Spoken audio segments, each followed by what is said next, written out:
continuación vamos a escuchar la exposición del arquitecto Roberto Converti sobre el caso Puerto Madero.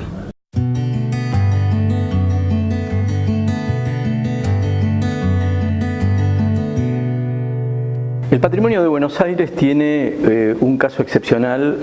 tanto a nivel edilicio como urbano y tiene una historia muy particular. Puerto Madero es un resabio del siglo XIX, producto del crecimiento simultáneo de la ciudad y de una de las condiciones más interesantes que tiene que ver con la integralidad de este territorio que era el centro de la ciudad de Buenos Aires con su circunstancia internacional. El puerto era en ese momento el punto de influencia creciente tanto del movimiento del comercio internacional que tenía la Argentina como el de la llegada incipiente de pasajeros. Pasajeros que eran, por otra parte, futuros residentes de un país que estaba teniendo como destino las inmigraciones europeas. En ese sentido, ese frente costero de agua y barro, como se lo reconocía, en donde era difícil el arribo al borde de la ciudad, tenía un largo muelle y una aduana que recibía todo ese movimiento comercial internacional y también, y como factor importante, era el exportador fundamental de toda la producción agrícola-ganadera que tenía la Argentina. En ese sentido, la construcción del puerto, en ese momento como parte de un debate también, el puerto de Huergo o Madero, que eran dos visiones distintas de organización del puerto, finalmente Madero, significó la construcción en el área central de la ciudad, no solamente de un puerto, sino del reemplazo de una cantidad de sitios y espacios que habían sido parte de esa tradición original del orden urbano de Buenos Aires, ya sea la aduana, ya sea su centro de corrimiento de todo el circuito ferroviario que accedía al circuito desde el ferrocarril al puerto, fueron integrándose en un movimiento de orden urbano importante que significó la construcción de un nuevo centro. A través del tiempo y su inauguración, hacia fines del siglo XIX, dio lugar a, si se quiere, una posición moderna de la ciudad, la aparición de infraestructuras de valor, con movimientos de transporte de otra escala, debido a esta vez de su nuevo calado y de llegada desde el río que había dejado de ser aquel en el cual a distancia se llegaba por carros que acercaban la carga hacia el borde de orilla, y a partir de ese momento nace una circunstancia importante, nace un nuevo waterfront de la ciudad, un nuevo patrimonio, en este caso urbano. Junto con él aparecieron una cantidad de factores del orden arquitectónico, que fueron aquellos espacios de consolidación de lo que eran todas las barracas y los espacios de depósitos a borde de la propia ciudad. Y ese era un dato no menor. Todo ese frente portuario era un puerto ciudadano, era un puerto de arribo de mercaderías, pero también de una llegada cordial, directa, desde el transporte público hasta el ciudadano que trabajaba o llegaba a él caminando. Inclusive eso dio lugar en el tiempo y transcurrido un momento importante de ese desarrollo de actividades portuarias, la construcción sobre el frente de lo que se consideró un paseo público excepcional, inclusive un balneario, como fue y es la Costanera Sur.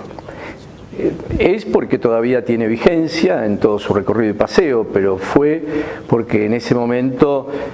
sus escalinatas daban lugar a la llegada del ciudadano al río, a un balneario, a una costa viva, a una costa ciudadana. En ese sentido, paradójicamente se dan varias circunstancias superpuestas. El puerto crece en intensidad, sus actividades se transforman para este punto de Sudamérica en uno de los sitios más estratégicos. En distintos corredores del continente encuentran en el puerto de Buenos Aires y en la Argentina misma. en su desarrollo geopolítico un punto de enclave estratégico para hacer la salida y llegada desde el Atlántico y por todo el corredor del canal del río Paraná hacia la confluencia de la Cuenca del Plata. En este sentido, esa magnitud tiene dos vectores muy importantes a reconocer. Primero, ese puerto de arribo de tantos miles de inmigrantes dieron lugar a la Argentina de crisol de razas, como se la reconoce en términos también del patrimonio humano que fue encontrando a la Argentina a partir del puerto un arribo excepcional de habitantes que iban dejando su lugar de origen para traerlos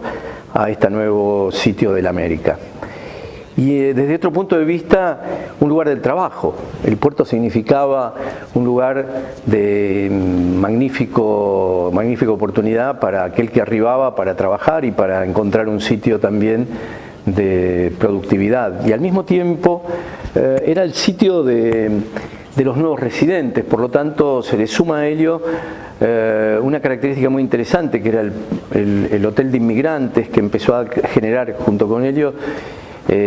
una sede de hombres y mujeres que llegaban a la Argentina y niños que llegaban a la Argentina de distintas partes del mundo, y también una gran actividad productiva, una gran actividad de movimiento comercial, una dinámica que dio características al conjunto del centro de la ciudad. Buenos Aires tenía en el puerto a su centro. Era un centro dinámico, un centro social que por otra parte fue creando una cantidad de vínculos nuevos, originales, directos con su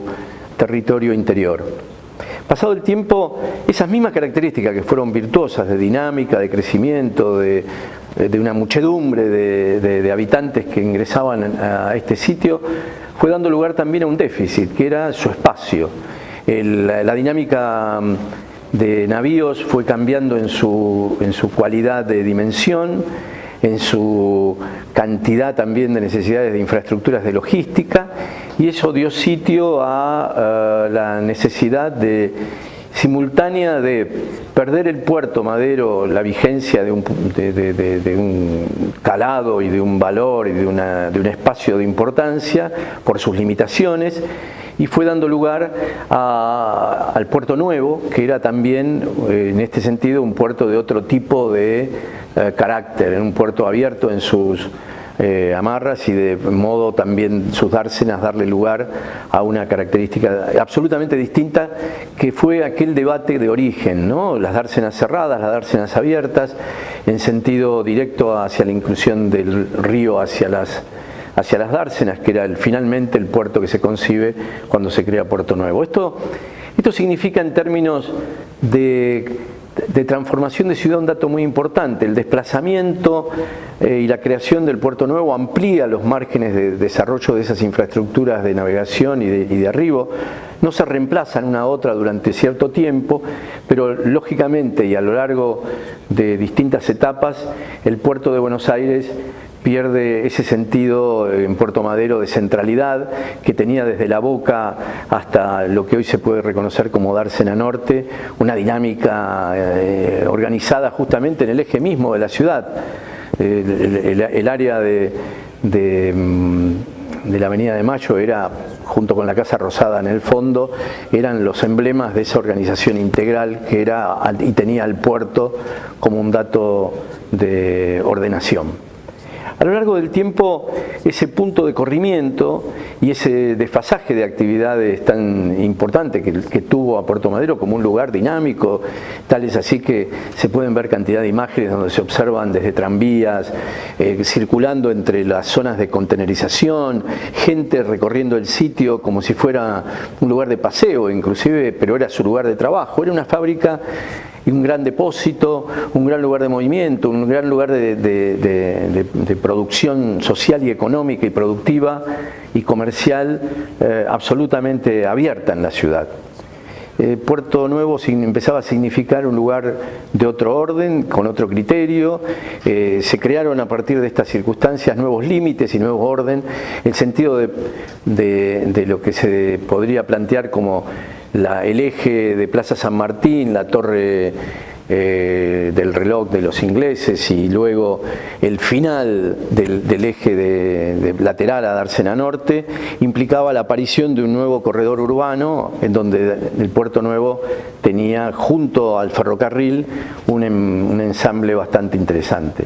Eso va dando nuevos valores a la ciudad, pero al mismo tiempo un desplazamiento de usos y finalmente una decadencia. Puerto Madero cierra su ciclo hacia finales de los 70-80 y queda como un lugar abandonado, un lugar que se lo puede ver absolutamente obsoleto. Ya no transitaba por él esos tranvías que le daban esa dinámica ciudadana. Ya inclusive eso trajo aparejado el fin del ciclo inclusive de la Dársena Sur. Hacia inicio de los 70 se comienza a deconstruir el proceso del puerto activo. Hacia los mediados de los 70, hacia los 80, ya comienza junto con las iniciativas de las autopistas de la ciudad y la demolición del eje central construido de la avenida 9 de Julio, un lugar que se transformó a lo largo del tiempo en algo aparentemente natural, pero era un depósito de escombros, que es lo que hoy se denomina la reserva ecológica. Ese punto empieza a demostrar cómo el patrimonio tiene una dinámica de tiempos, tiene una dinámica de cambios y tiene una dinámica de presencia y decadencia a su vez, de valores y desvalores, pero que al mismo tiempo significan transformaciones. En ese sentido, observando imágenes se puede ver cómo esa dinámica de las dársenas interiores y diques interiores del Puerto Madero histórico se fueron reemplazando por un lugar de depósito también de naves en algún momento hacia los 80, para transformarse en los 90 en un ícono urbano distinto, ¿no? Un lugar de emplazamiento a través de un proceso que llevó adelante una organización estratégica del Estado como fue la corporación y es la Corporación Puerto Madero, que transformó, y aquí nuevamente el patrimonio apela a un nuevo proceso, espacios de valor histórico significativo cuando lo fueron como parte de un momento de la historia de Buenos Aires comercial, productiva, dinámica, económicamente y socialmente otra, del siglo XIX al siglo XX, para casi a finales del siglo XX y comienzos del XXI comenzar una imagen de desarrollo urbano territorial diversa, cuando los silos como primera etapa del proyecto de Puerto Madero comienzan a transformarse en lugares ya no de depósitos, sino de residencia. Los docks comenzaron a ser el espacio emblemático de una nueva figura, de un puerto abandonado a un puerto nuevamente ciudadano, pero esta vez para habitar, para vivir, para recorrer, para entenderse como un área de parques, de recorridos, de paseos, y de un orden urbano que dio lugar a una reconstrucción progresiva, en donde el Puerto Nuevo hoy toma la dinámica del puerto central de la ciudad, hoy día inclusive valorizado a partir de nuevas figuras que lo conectan con todo el sentido que ha de dar en Buenos Aires el nuevo Paseo del Bajo, con corredores dinámicos de conectividad, con el crecimiento justamente de Puerto Nuevo con más de 100 hectáreas, la vinculación con el aeropuerto de la ciudad y ferrocarriles nuevamente posicionados como una estrategia común, en este caso del transporte tanto de cargas como de pasajeros, inclusive con el puerto de cruceros incluido.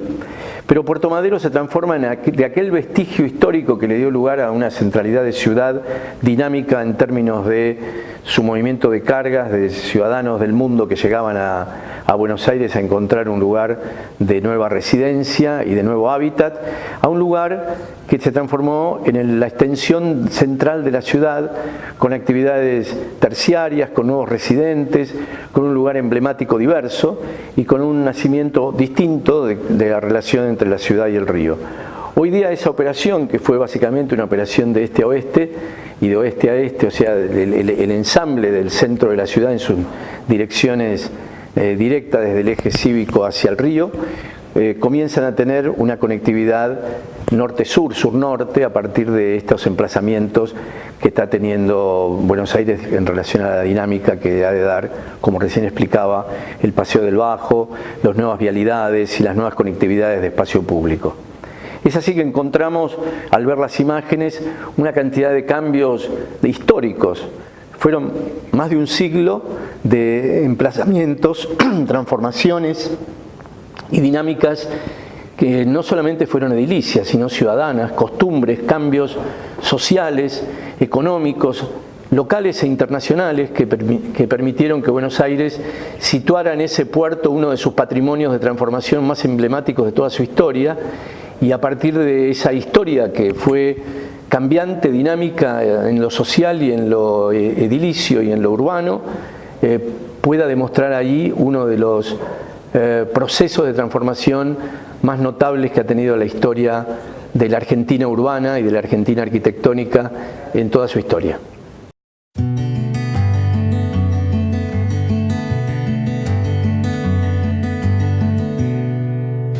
¿Qué tal, Roberto? Te quiero hacer una pregunta con respecto a tu exposición que nos hiciste sobre Puerto Madero. Dada esa transformación económica, social y urbana que sufrió este sector tan importante de Buenos Aires, ¿cómo es visto dentro de un contexto global, mundial, el fenómeno Puerto Madero en el exterior? Bueno, en el marco de las distintas exposiciones que han habido, el ingeniero Eduardo Espósito justamente citaba algunos casos comparativos como el de Bilbao o Londres, o casos como el de Barcelona también, al cual podríamos sumar. Es interesante ver estas comparativas porque siempre se ha visto a la Corporación Puerto Madero como un ejemplo internacional no superado en el marco de seguridad jurídica, justamente, que era uno de los temas que recién se planteaban. Casos como los de Londres o el caso que también se dio en Barcelona han tenido iniciativas públicas, inclusive muy consentidas a través de financiamientos externos. El caso de Barcelona ha sido un proyecto de Comunidad Europea, básicamente, y el caso de Bilbao también. El caso de Londres, que ha tenido una participación privada importante, fue fallida, como bien se expuso en un inicio. La Corporación Puerto Madero dio justamente asentamiento jurídico y a través del tiempo en procesos muy complejos. Argentina, no hay duda que ha tenido diferencias graves, distintas en su organización institucional, económica, financiera, a lo largo de todos estos años, cuando proyectos como los que comparábamos recién se daban en contextos mucho más sencillos inclusive. Pero está claro que la seguridad jurídica que dio Puerto Madero a través de su corporación es un ejemplo bastante llamativo, positivo y ejemplar respecto a estos otros casos. Nosotros, inclusive generando proyectos en Santa Fe a través del ente portuario de la ciudad, o en Neuquén, a través de la Corporación de Desarrollo Integral de Neuquén, creamos corporaciones también que le han dado a través del tiempo, llevan más de 16, 17, 20, más de 20 años en el caso de la Corporación Puerto Madero, dando justamente, y esto es lo ejemplar, y esto es lo observado positivamente, ¿no? Aún dentro de contextos complejos, seguridades jurídicas a inversores, a desarrolladores, a empresas que han participado, y esto lo demuestra evidentemente el desarrollo en el tiempo de estos procesos, ¿no? El caso de Santa Fe es el único distrito ciudad-puerto de la Argentina. El caso de Neuquén le ha permitido, a través de una estrategia que en los años 2002, 2003, cuando se pensó, parecía raro, cuando hablábamos de el vínculo de ese desarrollo integral de la ciudad creando un nuevo área central con un lugar que lo nombrábamos y parecía raro que se nombrara como la Vaca Muerta. Y hoy aparece como un dato prospectivo, ejemplar también, a través de pensar los proyectos urbanos a través del tiempo. El caso de Puerto Madero es obvio que prácticamente está absolutamente cerrado a través de un proceso de muchísimas dificultades externas, pero de una seguridad dada en el tiempo, y que a mí que me ha tocado presentar muchos de estos proyectos a nivel internacional, es bastante singular que en Latinoamérica es el único caso, Puerto Madero, a nivel de la política de Estado. Fíjense que Puerto Madero es dirigida por el gobierno del Estado Nacional y el gobierno del Estado de la ciudad, en lo que significa una sociedad anónima, o sea que es un estatuto que da a ambos parte como accionistas principales sociales. Y a través del tiempo esos accionistas han sido distintas figuras políticas, distintas líneas políticas. Solo pensar y reconocer los antagonismos que han existido fuera del territorio de Puerto Madero, pero sin embargo en Puerto Madero han coexistido en iniciativas que han dado que a lo largo de todo ese tiempo nunca ha habido inversión pública, sino que ha habido capacidad del sector privado de movimiento financiero a través de la compra de tierras que han permitido a la corporación invertir en todas sus infraestructuras, los puentes de movimiento, los espacios públicos, parques, mantenimientos, o sea, una complejidad muy grande. Puerto Madero no tenía absolutamente ningún tipo de infraestructuras que hicieran posible la cantidad de hectáreas que se desarrollaron. Es un nuevo barrio de la ciudad, por otra parte, y finalmente esa gestión continua, sostenida en el tiempo, ha sido el vehículo principal para modelizar un emprendimiento realmente notable y quizás único en el sentido corporativo de organización territorial, jurídica y social a nivel internacional.